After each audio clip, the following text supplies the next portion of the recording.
Acabamos de assistir ao curta Boi da Cara Preta, de Arthur Lins e Eli Marques. Oi, Arthur, tudo bem? Tudo bem. Então, O Fazedor e Boi da Cara Preta foram feitos na mesma época. Fazedor de Filmes, para quem não sabe, é um outro documentário de Arthur.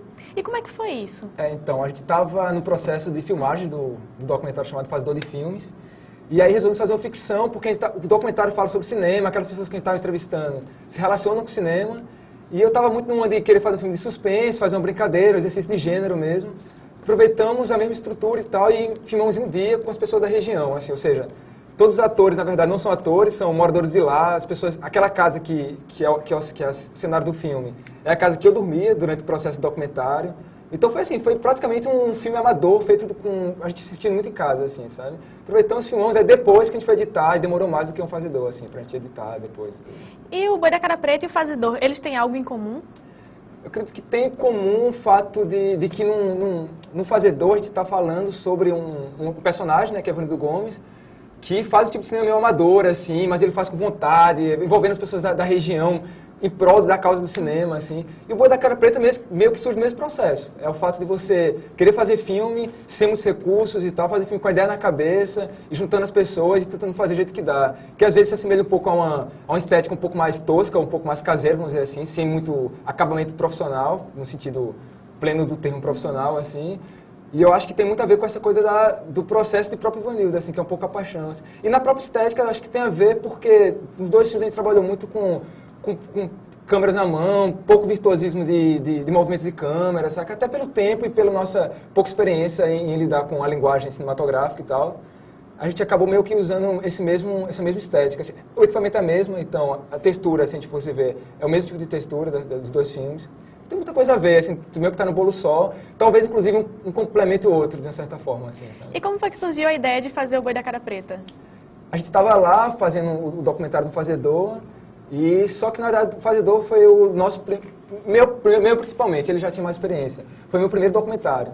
E eu era muito mais afiliado ao gênero ficção, inclusive eu só topei mesmo e só levei para frente a ideia do Fazedor, porque era um assunto que me interessava, que era cinema. Então, assim, o meu gênero e minha vontade sempre foi mais de ficção. Eu sempre fui cinéfilo mais de ficção do que de doc. Então, eu tinha muita vontade de fazer ficção. Então, quando a gente estava lá, aquela estrutura toda e tudo, foi um processo natural eu achar que eu deveria fazer ficção com aqueles atores, que não são atores, mas que são, porque estão atuando, afinal de contas. Eles são atores por conta disso. Então, foi natural. Eu estava dormindo lá, naquela casa, naquela cama onde eu dormia. E antes de dormir eu comecei a imaginar um filme de terror, porque, enfim, eu gosto muito do gênero e eu acho que é uma coisa meio comum. E o único preceito do filme que a gente tinha muito claro é que não deveria ter diálogos. Por questão, inclusive, de não ter tempo de trabalhar os atores, de a gente ter dificuldade em trabalhar atores mesmo. Então, tirando essa coisa do diálogo, talvez ficasse uma coisa mais crível, assim.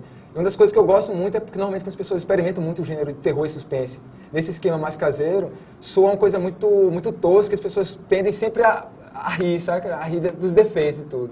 E no Boi da Cara Preta eu acho que não, acho que as pessoas conseguem assistir numa boa, assim. Eu acho que essa coisa do diálogo foi muito importante, a gente ter optado por não apostar nos diálogos e apostar muito mais no clima. Porque se você ver bem, é um roteiro que é um fiapo, que é uma coisa super clichê, um monstro atacando uma casa, uma família.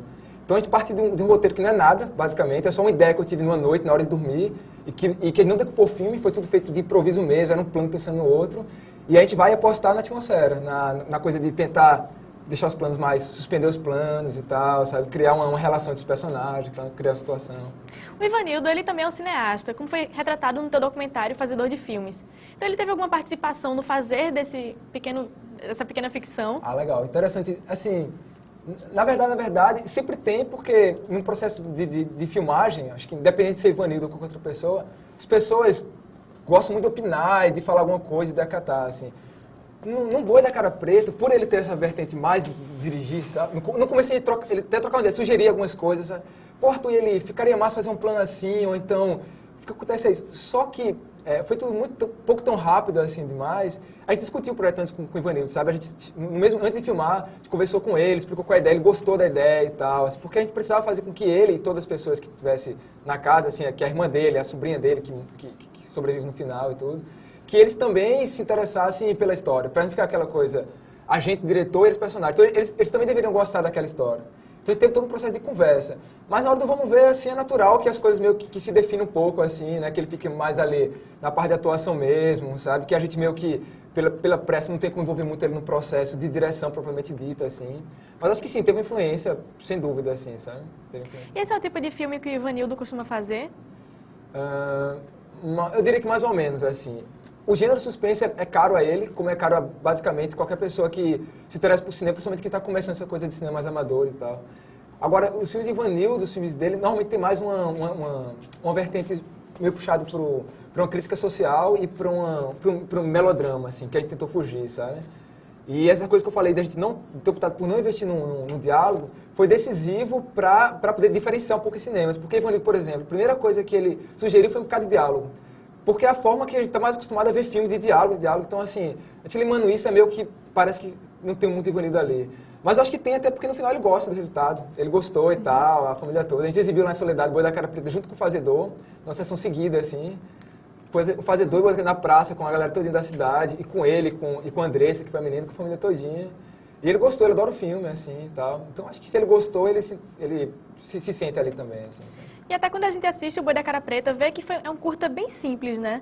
Então, quanto tempo ele demorou para ser feito? Como é que foi feito? Então, foi uma coisa super improvisada. Então, a gente começou a filmar, acho que era um sábado, 6 horas da noite. Na verdade, teve aquele cena do pôr do sol, que a gente filmou de improviso também. A gente tava fazendo documentário, aí ele, pega essas imagens aqui, a galera trancando as portas, aquilo foi o mais improvisado do mundo. Tem aquela cena dos garotos no começo, que tá anoitecendo, jogando bola, que a gente tava realmente jogando bola, brincando com eles. Aí, de repente, ele, pega a câmera, vamos filmar ele jogando bola. Aí filmou um bocado ele jogando bola. E aí, no final, a gente decidiu fazer essa coisa, da bola chegando e eles indo embora, que foi tudo improvisado. Então, e tem algumas cenas do meio, quando amanhece, que é cenas do documentário, que a gente aproveitou no filme, cenas do making off. Então, assim, no momento que ele decidiu filmar pro filme mesmo, até o final foi uma noite. Foi tipo, começou 7 horas da noite e terminou meia-noite. Filmando tudo desse, sei lá, do centro nervoso do filme é isso. As imagens auxiliares a gente daí não tem muito como mensurar, porque foi imagens quase que aleatórias, assim. Aí, na hora de editar que a gente foi achar uma imagem que pudesse servir para nosso intuito, assim, sabe? Mas um final de semana para filmar, assim, tudo. E para editar depois, aí um pouco mais demorado e tal, mas rolou.